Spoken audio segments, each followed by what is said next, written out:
What's up, my Central Units? It's the Central Man here. So this is my review of Monday Night Raw for the 15th of September 1997. This show was in Muncie, Indiana. This is the go-home show before One Night Only. No Vince McMahon on this show because he's absent. Maybe it has to do with Stone Cold Steve Austin, why he took a break from this Raw. Because at the last Raw, Austin friend to attack Finn's probably hit him with the stunner. Don't worry, folks. I'm gonna review the next Raw in MSG next time. So the commentators for the night are Jim Ross and Jerry the King Lawler. The show kicked off with the world's most dangerous man, Ken Shamrock, taking on the leader of the Nation of Domination, Farouk. This is another match of the first round of the Intercontinental Title Tournament. That's created by Vince Russo, because at the time he was the writer of the World Wrestling Federation. Right now it's WWE. Two of Vince Russo's trademarks, in WWF, WCW, and later on in TNA. His first trademark, he always given the low-card talents something to do, like creating low-card championships. A great example with WWF Hardcore title, and then the Hardcore title in WCW, and also giving these low-card talents like a random storyline for whatever reason. And his second trademark is creating tournaments. He's known for creating tournaments in WWF, WCW, and then in TNA. In his time in the WWF, he created these intercontinental title tournaments when the wrestler faked the title due to injury, like this IC title tournament. When Austin faked it due to the neck injury, and then the second one was in 1998. That was won by Ken Shamrock when Triple H faked it due to a knee injury. He also created some King of the Ring tournaments he does between, or was it 97 to 99, because he left the company in the autumn of 1999 to go to WCW. And he created the Deadly Games tournament that was at Survivor Series 98. That was won by The Rock. And also he created the World Title Tournament in his run in WCW. I think he does some tournaments in WCW and then in TNA. That is his two trademarks: giving low card talent something to do and creating tournaments. Anyway, let's get back to reviewing this Raw. So nothing much going into this. This opener between Shamrock and Farouk. In the end, Shamrock got the victory. He kind of hit Farouk with a suplex for the win. And afterwards, you got the members of Nation and Domination attacked Shamrock, and Shamrock was bleeding. He's bleeding with the mouth. That's a bit scary. And then I think that's it. I think someone came to the rescue, or maybe there's some suits and ties like Briscoe and Patterson. My memory's a bit lost count. Can't remember. So yeah, it was just a blah opener to kick off Raw. Then you got JR and the King interviewing Stone Cold Steve Austin about like Owen Hart, what's up his mind. Austin says the only thing in his mind is whooping someone's ass, doing what he wants and when he wants. And Lawler said to Austin, Owen's got like a big surprise, and Austin says, I do not care about Owen Hart's surprise. He says he's gonna have payback. Or get to did I write it down? Yeah, I wrote it down. Yeah, King interviewed Stone Cold Steve Austin. We'll get to that later on. Anyway, so the next match, this is a light heavyweight division match. We got Taka Michinoku taking on Al Patera. This was a breath of fresh air, man. I wish they reversed the role of the card, have the light heavyweight division kick off Raw first, and then Shamrock Farouk be the second match. Like with WCW, I think they're maybe I'm not too sure about the Nitros, but in their pay-per-views they always kick off with a pay-per-view with a cruiserweight match to kick off the pay-per-view, and then like to get the crowd like psyched up for the rest of the night. But anyway, that's just me. Anyway, Taka was good. You can tell like getting behind Taka Michinoku, putting the rocket strap onto Taka Michinoku, grooming him. He became the first light heavyweight champion in WWF history. Taka Michinoku is the future member of Kaientai with Funaki and Dittogo. Anyway, anyway, so in the end, Michinoku hit Al Patera with the Michinoku driver, for the win. It's a shame how Michinoku never came back to the company. He should have came back in the early 2000s, you know, on SmackDown, because at the time they were doing the Cruiserweight division. Michinoku fits the Cruiserweight division in WWE perfectly, you know. You can hang with the guys like Rey Mysterio, Chavo Guerrero, Jamie Noble, Billy Kidman. Not necessarily Matt Hardy, because he's known for his character. Paul London, you know, I think he fit these guys pretty damn well. It's a shame he never truly came back to the company. You know, he was light heavyweight division, then he's part of Kaientai, and then he was gone. It's a shame. So the next match, we got LOD, you know, that's aka the Road Warriors, Hawking Animal, taking on Recon and Sniper of the Truth Commission. Before that, yeah, the Commandant says, you know, we're going to show our superiority against its legions, show them real military disciplines. Second place is not the option. And also, they show a camera, they zoom the camera into the face of the interrogator, aka Kurgan. Yeah, let's talk about the Truth Commission. Actually, what it's about after this match, we're going to talk about LOD versus Sniper and Recon of the Truth Commission. I think Recon is Bull Buchanan, who ended up becoming Big Boss Man's lackey, be part of the Writer Censor, and also become the bodyguard of John Cena. Yeah, the Truth Commission sucked, to be honest. Anyway, LOD is about to win, hits, I think it was, I don't know, it was Recon or Sniper with the Doomsday device. The match ended in disqualification when the interrogator attacked, I think it was Hawking Animal. Then you got the Nation of Domination joining in the fight, including Ken Shamrock. This was a clusterfuck, and the heels stand tall. What the hell? Let's talk about Truth Commission. This group sucked. I'm sorry. You know, I get this group's from South Africa. This faction warfare, man. Vince Russo. Vince Russo. Vince Russo. So, my apologies.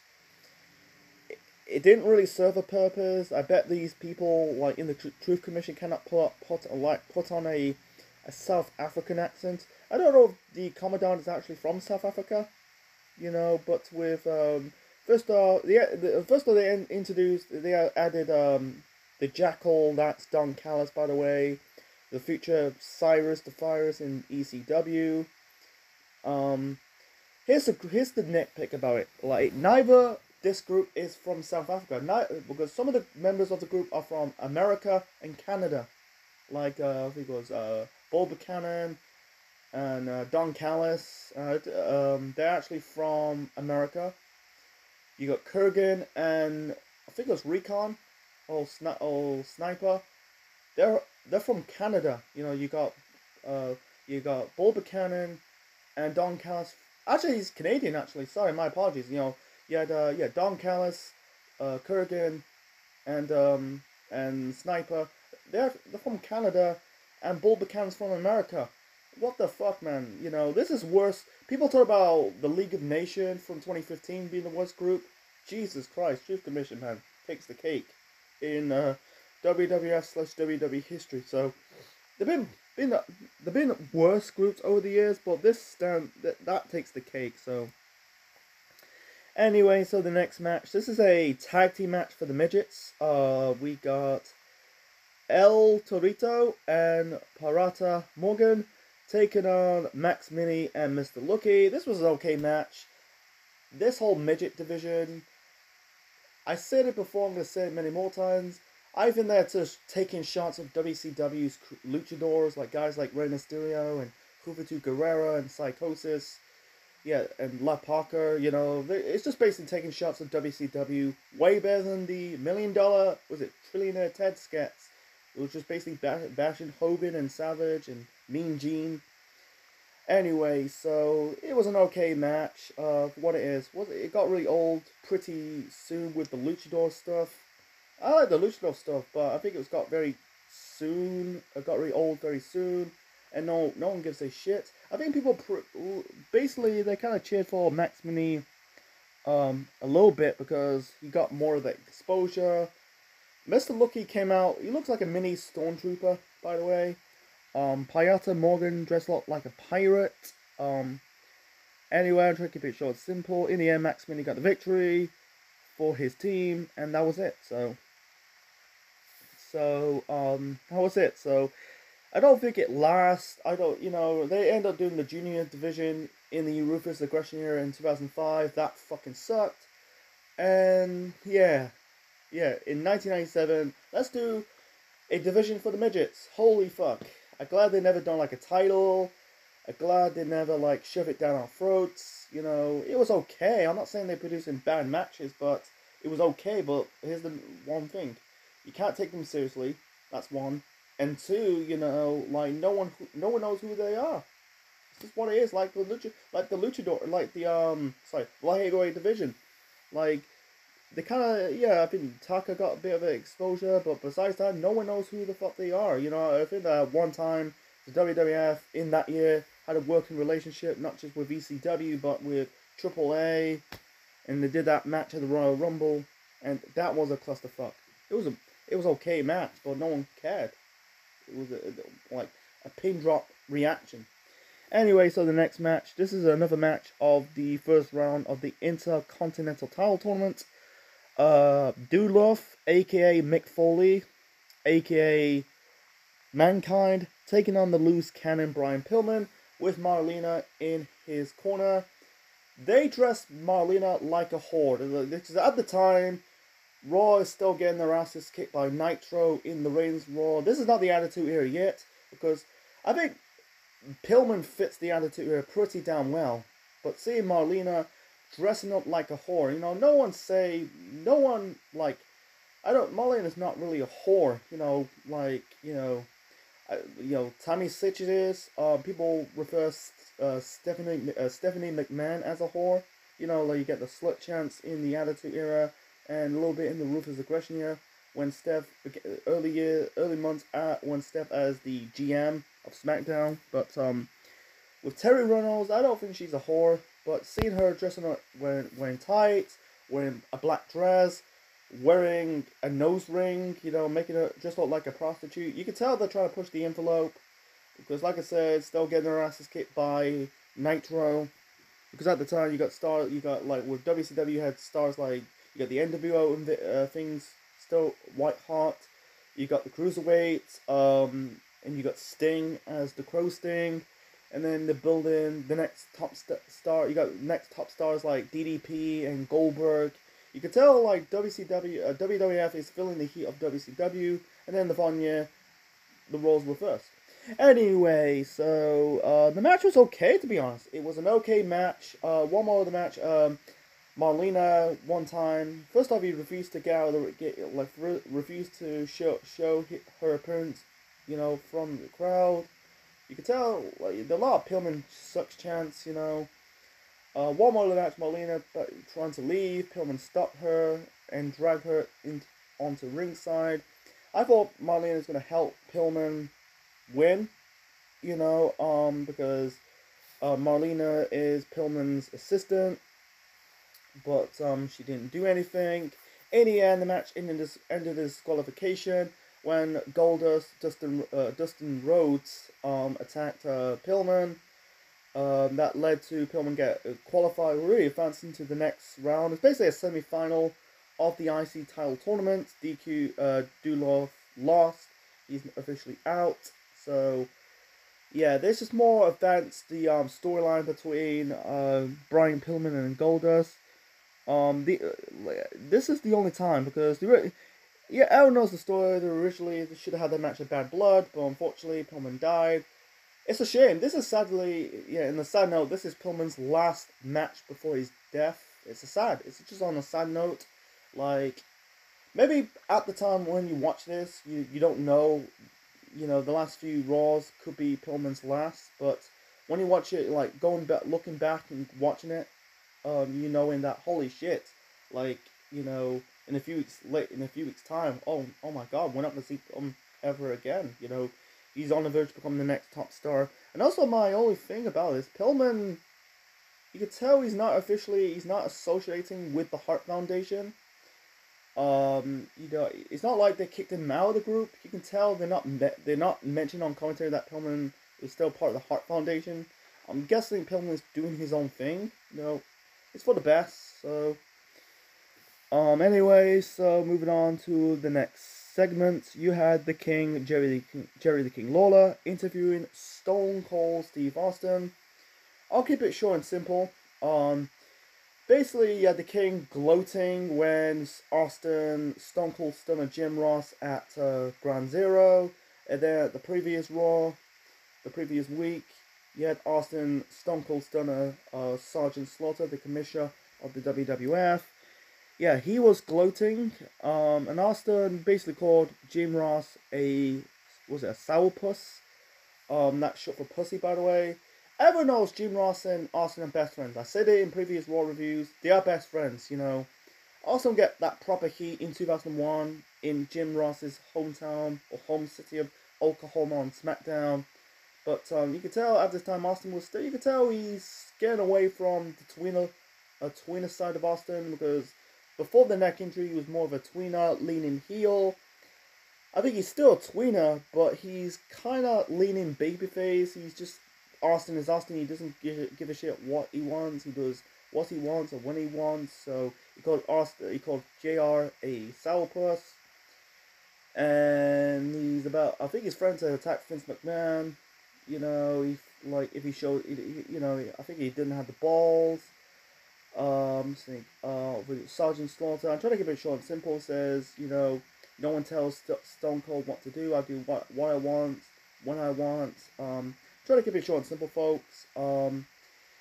Towards Owen Hart, it says, I can stop and kick your ass with a snap of my finger. I'm trying to remember the problem with that one, but anyway, so then you got, Hart Foundation members. The WWF World Champion Bret Hart, the European Champion British Bulldog Davey Boy Smith, and the two-time Slammy Award winner Owen Hart. So basically, the Hart Foundation, first off, Bret called Austin a hoser and told the fans to shut up. They basically said they're sick of Austin coming down to the ring and using a weapon. WWF, I'm not gonna stop the crap what Austin's pull. His crap is basically attacking people, and and then they brought in a lawyer. And Owen says we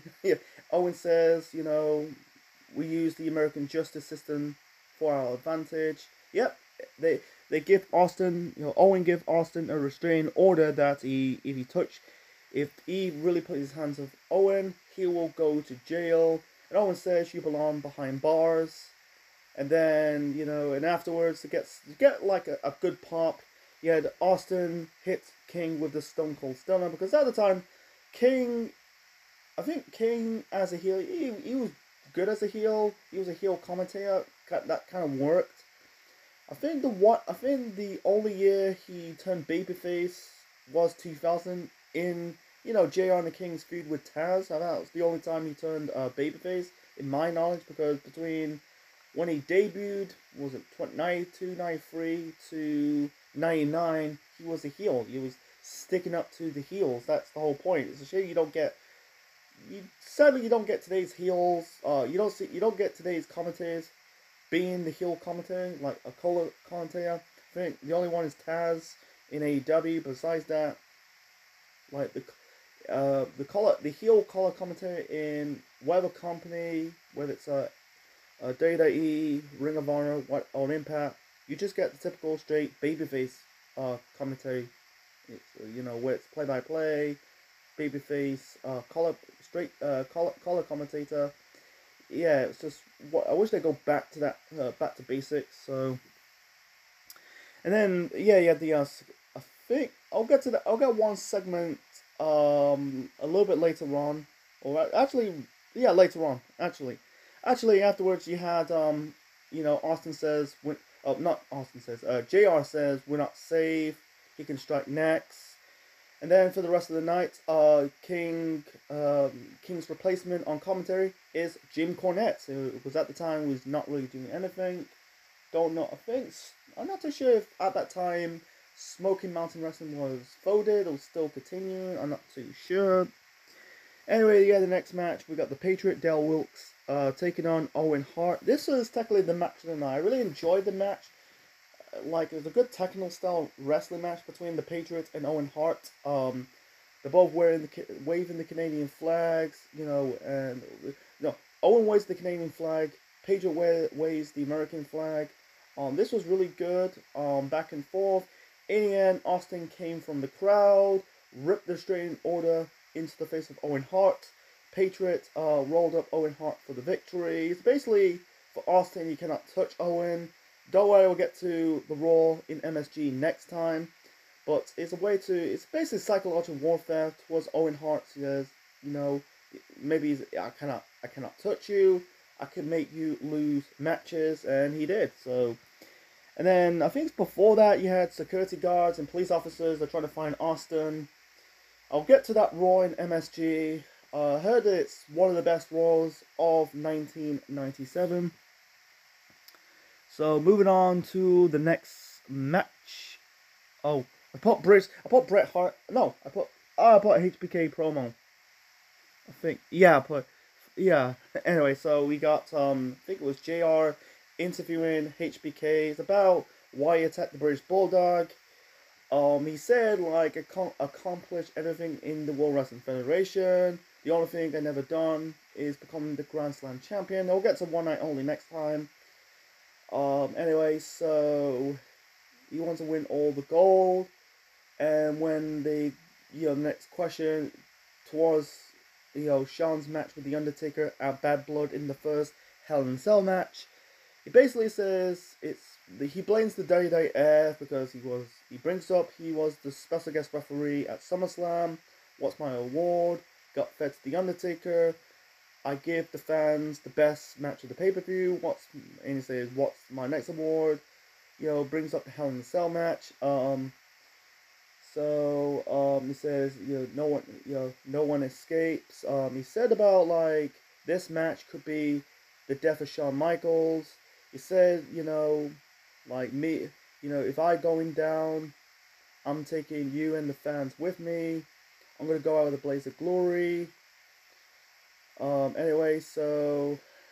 Anyway, and then you got, I'm trying to keep it short and simple, folks, otherwise it will take me a long hour for this review. Trying to keep it like 25 to 30 minutes, minimum for these reviews. Anyway, so you got The Undertaker, showing up on Titatron, says, I can feel your blood, you cannot escape, no one can help you, 2 men enter, only The Undertaker leave. You're gonna pay the crime. And Shawn Michaels says to end this promo segment, you're gonna taste more blood, and that was it. So yeah, it was a good promo. I think people are speculating what the Hell in a Cell is gonna look like.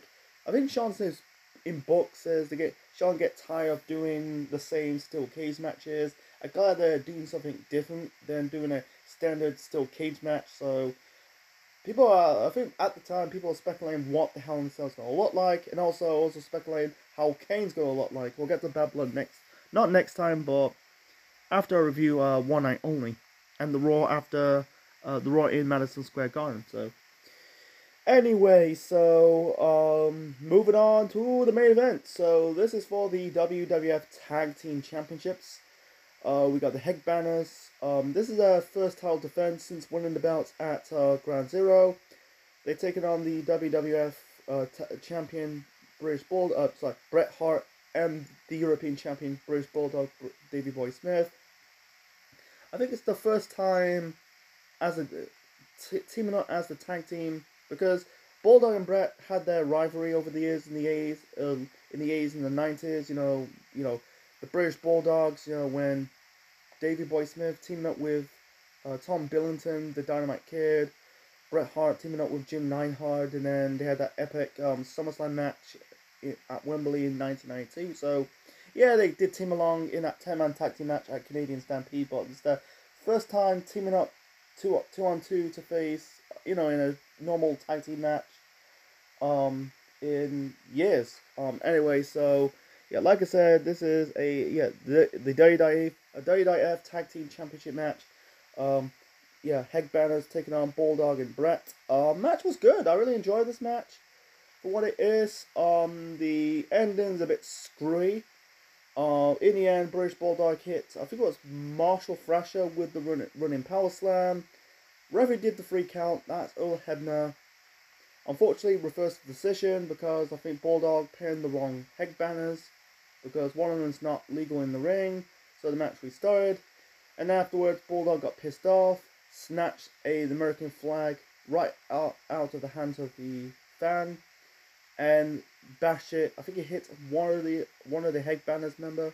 Was it Marshall Thrasher? The match ended disqualification, and headbangers won via DQ. That's weak. This is the way to build up your tag team champions. They lost the previous week to their Godwins, and now they cannot win fairly. It's just what it is. So anyway, and afterwards, you had Brett choking, I think it was Marshall Thrasher, with the American flag. And then I think you had the Patriot and Vader came to the rescue. And that was Raw, the last Raw before One Night Only.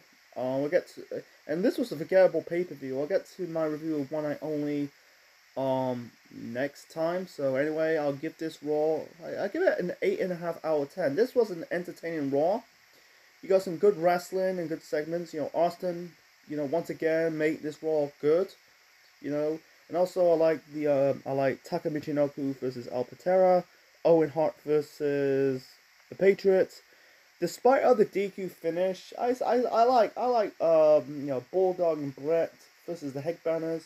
I don't understand why they're in the tag team title match, because they don't need to win the tag team titles because they already been tag team champions in the past. So it's just whatever. So the bad is the bad. Like Truth Commission versus LOD. That was the only thing in the bad.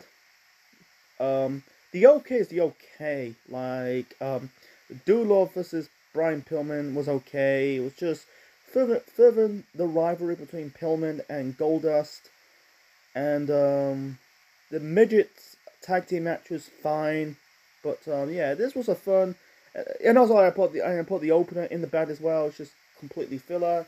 It's predictable that Ken Shamrock and Farouk. It's predictable that Shamrock's going to beat Farouk. My apologies. Sorry about I'm speaking too fast. So anyway, it was a fun Raw to watch. So anyway, hope you enjoyed my review of Raw from the 15th of September 1997. Leave your thoughts on the comment section below. Smash the like button, click the like, click the bell, subscribe to the Central Man Network on YouTube. Be part of the Central Unit for more wrestling videos and more. And this is the Central Man officially signing out. Check you later, folks.